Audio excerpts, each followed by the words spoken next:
नमस्कार, तुम्ही पाहताय मराठी मंडळी। महाराष्ट्र हितासाठी आम्ही एकत्र यायला काही अडचण नाही असं राज ठाकरे म्हणाले होते आणि आमची छोटी मोठी जी काही भांडणं आहेत, मतभेद आहेत ते महाराष्ट्रासमोर क्षुल्लक आहेत असं देखील राज ठाकरे एका मुलाखती दरम्यान म्हणाले होते। आमच्यातले वाद, आमच्यातली भांडणं, आमच्यातल्या गोष्टी त्या किरकोळ आहेत। त्याच्यामुळे एकत्र येणं आणि एकत्र राहणं यात काही मला फार कठीण गोष्ट आहे अशातला मला वाटत नाहीये। भांडण आणि मतभेद कोणते तर उद्धव ठाकरेंनी राज ठाकरेंचे 7 पैकी 6 नगरसेवक फोडले होते आणि त्यांना पैसे देऊन विकत घेतलं गेलं असा आरोप देखील मनसेकडून केला गेला होता।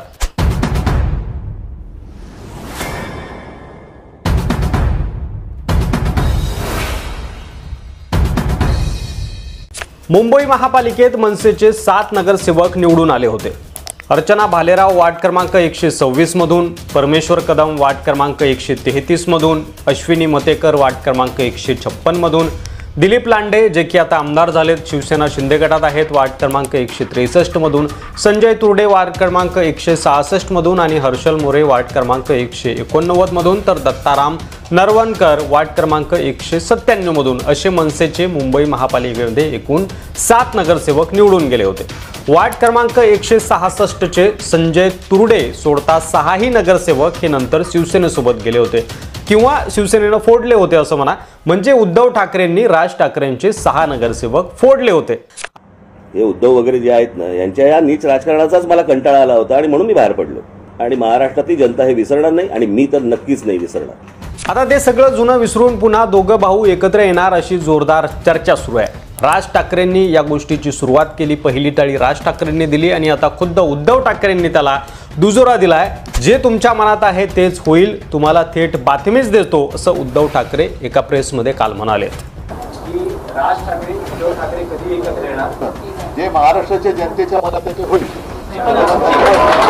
मात्र संदीप देशपांडेंनी उद्धव ठाकरेंच्या या वक्तव्यावर सावध भूमिका मांडली आहे। मीडियामध्ये बोलून काही फायदा नाही, आमची जीभ आधीच पोळलेली आहे, त्यामुळे आम्ही ताक सुद्धा फुंकून पिणार असं संदीप देशपांडे म्हणाले।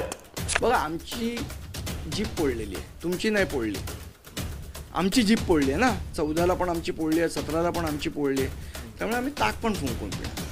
मात्र एकीकडे असं देखील बोललं जात आहे की राज उद्धव यांच्या युतीला भाजपच खतपाणी घालतंय, कारण त्यांना मुंबईत शिंदेंना लगाम लावायचा आहे। शिंदे मुंबई महापालिकेसाठी जोरदार मोर्चेबांधणी गेल्या काही दिवसांपासून करत आहेत। अनेक आजी माजी नगरसेवक व नेते त्यांनी गळाला लावलेत आणि त्यांचा शिवसेनेत प्रवेश करून घेतलाय।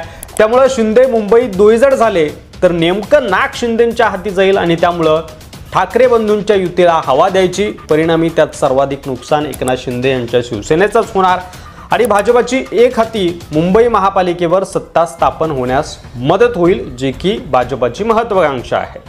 त्यांच्या वक्तव्यावर प्रतिक्रिया ही राज ठाकरे देतील, मी कशी प्रतिक्रिया देणार आहे, माझा काय संबंध येतो त्याच्यामध्ये, त्याच्यामुळे ते आपापसात ठरवतील।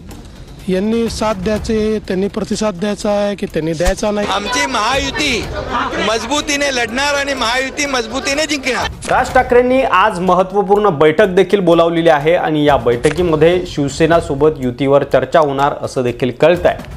या सगळ्या एकंदरीत चर्चांवर, राज उद्धव युती होणार या चर्चांवर भाजपच या युतीला खतपाणी घालतंय, यावर तुमचं मत नक्की कमेंट करा। अशाच व्हिडिओसाठी मराठी मंडळीवर नवीन असाल तर सबस्क्राईब करा, व्हिडिओला लाईक करा आणि शेअर करायला देखील अजिबात विसरू नका। धन्यवाद।